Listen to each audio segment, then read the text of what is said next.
A man hiccuped non-stop for 68 years, all because of a minor accident. Charles Osborne's hiccup journey began in 1922 after a simple fall on the farm, leading to an unstoppable bout that continued until 1990. Every remedy you can think of, he tried it, from home remedies to medical treatments, but nothing worked. Imagine living with 430 million hiccups. This bizarre condition baffled doctors and became a part of his daily life.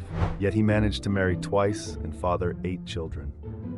His story is a testament to human resilience and the unpredictability of the human body.